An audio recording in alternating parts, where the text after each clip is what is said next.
Why some churches are leaving their denomination over LGBTQ plus issues. A liturgical union has irrevocably broken. It ends in divorce on Saturday when almost 200 United Methodist churches across Western North Carolina are expected to leave the United Methodist denomination. The disaffiliations by churches in question include 2 from Charlotte and are part of a larger rupture throughout the Christian world over the ordination, marriage, and spiritual standing of LGBTQ plus believers.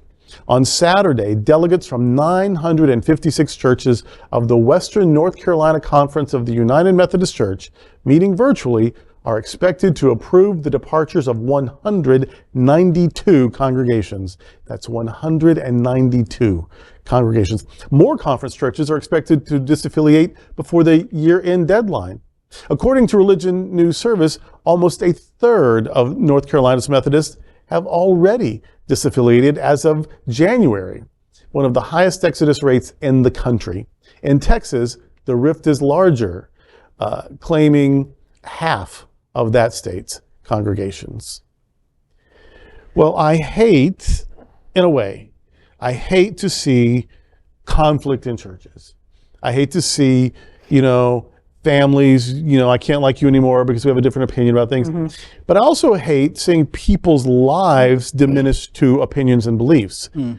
Your thought out argument about why you don't like trans people or gay people or women in the pulpit or whatever, and you've got some little scripture, how we need to atone for how we've abused scripture. But you've got your theological argument, you've got your biblical proof text, you've got your opinions. Meanwhile, that is somebody's life.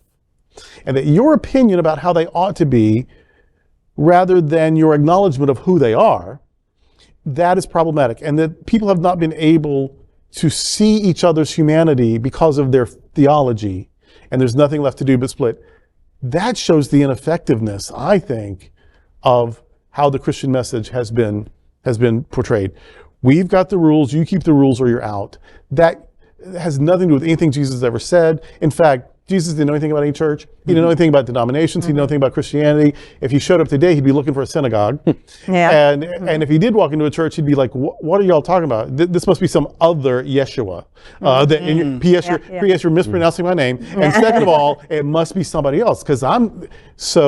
It's tragic to me. But I also know that there's a lot of pain involved and that this comes down to social justice. People would rather hang on to their prejudices because that's what Jesus wants, than to acknowledge one another's humanity and move forward in love.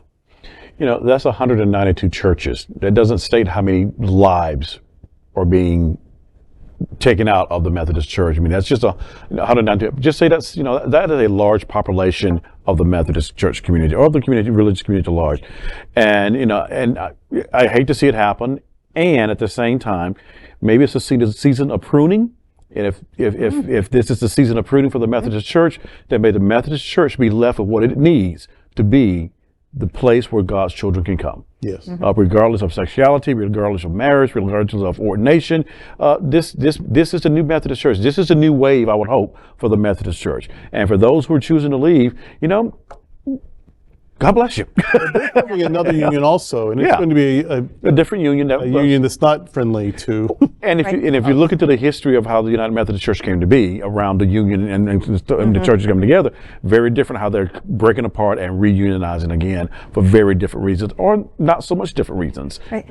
Well, the Methodist Church, the Methodist Episcopal Church, and the Methodist Episcopal Church South, and the United Brethren or whatever, and they all came together to become the United Methodist Church.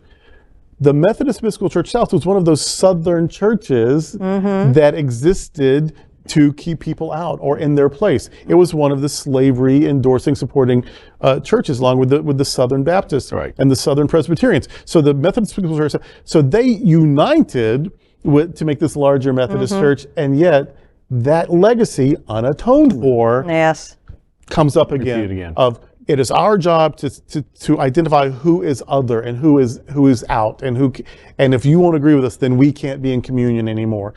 And that's why the Methodist Episcopal Church South was there to begin with. And now we see that legacy coming up in what came out of that. United Methodist Church. Actually, the same thing happened in the Presbyterian Church, the Presbyterian denomination. a number of years ago. Presbyterians split, and now we have First Presbyterian and PCUSA, Presbyterian Church USA. PCUSA being the more progressive, as it were. And the thing about that, for good or not, you know where you stand. Exactly. You know where you stand. PCUSA, I can go in there and feel comfortable. First Presbyterian, yeah, maybe not quite so much. So for good or not, you know where you stand. Yeah. LGBTQ plus news is vital for our community and for the broader world as a whole. We have enough enemies at Fox News. Tucker, Sean, and Laura are loud. We need passionate allies. Happening Out Television Network, Queer News Tonight, and It's Happening Out are literally out of the closet and into the headlines. Our community needs your support. Like this broadcast and subscribe now to ensure the growth of the entire LGBTQ plus community.